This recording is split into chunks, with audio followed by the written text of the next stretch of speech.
Bien, hola a todos, bienvenidos. Hoy vamos a comenzar con un tema nuevo, ¿sí? Vamos a retomar un poquito lo que estábamos viendo en la clase anterior, pero bueno, el tema del día de hoy es primeras células. Bien, retomando, habíamos dicho que todas las células provenían, ¿sí?, de moléculas orgánicas que se habían formado en los océanos primitivos, ¿sí? Estas moléculas orgánicas se formaron a partir de esa atmósfera primitiva, ¿sí?, que se estableció o que estaba establecida hace 3.800 millones de años. Recordemos que la Tierra se forma hace 4.600 millones de años y durante millones y millones de años, ¿sí?, permaneció muy caliente en su interior y además no contenía una atmósfera, ¿sí? Esta atmósfera primitiva hizo que no hubiera constantes radiaciones ultravioletas, ¿no? Y estas radiaciones, ¿no?, golpeaban el joven planeta. Ahora, lo que va a suceder es que a medida que la Tierra comienza a enfriarse, se forman los océanos. En esos océanos primitivos es donde se van a formar las moléculas orgánicas a partir, ¿sí?, de que se comienza a realizar el ciclo del agua, ¿sí? O sea que el agua se evaporaba, subía a la atmósfera, a esa atmósfera primitiva que estamos hablando, ¿no? Los elementos se combinaban y al caer en forma de gotas de lluvia caían dentro de los océanos. O sea que en esos océanos se irían a formar esas primeras moléculas. Ahora, a partir de allí, hace 3.500 millones de años, esas moléculas lo que hicieron fue evolucionar, ¿sí?, y reaccionar entre sí, formando las primeras estructuras de las células. ¿Sí? Como lo había dicho en la anterior clase, estas estructuras celulares eran la membrana plasmática, por ejemplo, que es lo que rodea a la célula, todo lo que es el interior de la célula, que es el citoplasma, y por último el ADN, que es el material genético. Toda célula tiene esos elementos fundamentales. Ahora, para comenzar con el tema del día de hoy, podemos decir que las primeras, ¿sí?, células que surgieron se llamaron procariotas. O sea que esas moléculas orgánicas, las primeras células que dieron origen fueron a las procariotas. Pero ¿qué pasa? En realidad, lo que surge en un primer momento es un organismo unicelular que contenía este tipo de células. Este organismo se llamó cianobacteria, ¿sí?, o cianobacterias.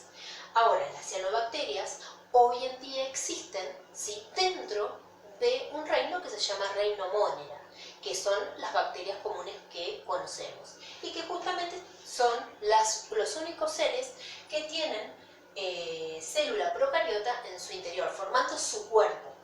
Bien, ahora, ¿qué significa procariotas? Pro significa primitivo. También podemos decir otros sinónimos como es anterior, primero.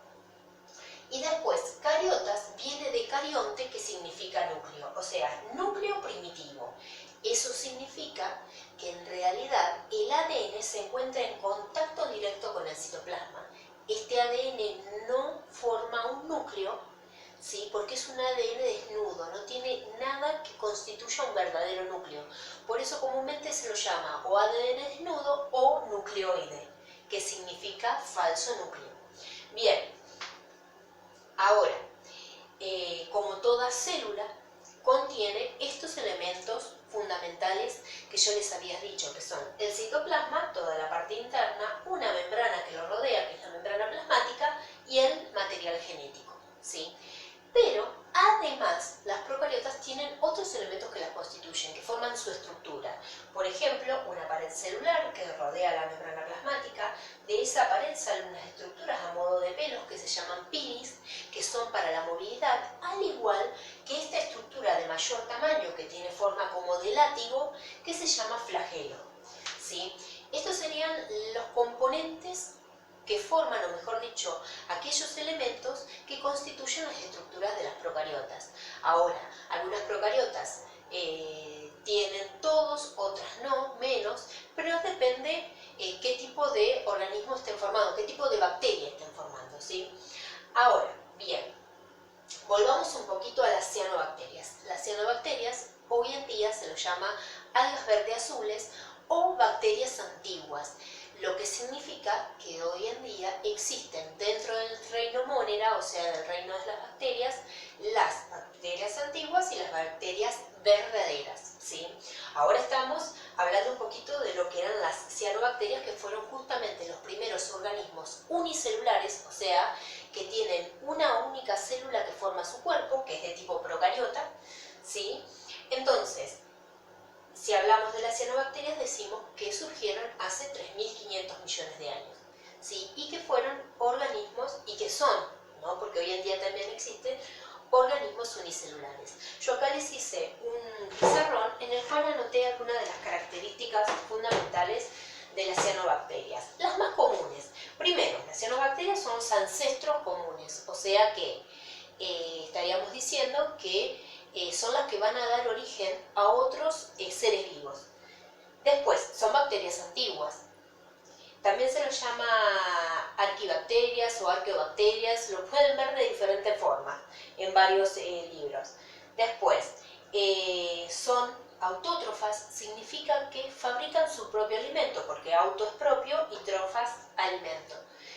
¿Cómo fabrican su propio alimento? Mediante un proceso que es la fotosíntesis, o sea que van a utilizar la luz, el agua y el dióxido de carbono para formar su alimento y almacenarlo, y además para generar oxígeno. Después, viven en colonias, o sea que son varios individuos que viven todos juntos, pero cada uno es un individuo en particular. Y luego podemos decir que viven en lugares inhóspitos. Eso significa que viven en los lugares donde otros seres vivos no pueden vivir. Por ejemplo, condiciones de altas temperaturas o de bajas temperaturas. Pueden ser, por ejemplo, condiciones donde no hay oxígeno. Entonces, justamente estos seres pueden generar oxígeno. O condiciones de alta salinidad, o muy baja, o muy ácida. Bueno, esos serían los lugares inhóspitos. Bien, ahora, sabiendo que las cianobacterias son los primeros organismos que surgieron y que estaban formados por células procariotas, estamos diciendo que las procariotas son las primeras células, y esas primeras células van a hacer que a medida que pasan los millones y millones de años, den origen a otro tipo de células que van a ser las que van a formar el cuerpo del resto de los seres vivos, ¿sí? Pero ese tema se los prometo para una próxima clase. Soy la profesora Correa Natalia y esto es Aprendemos desde casa. Hasta la próxima. Cuídense.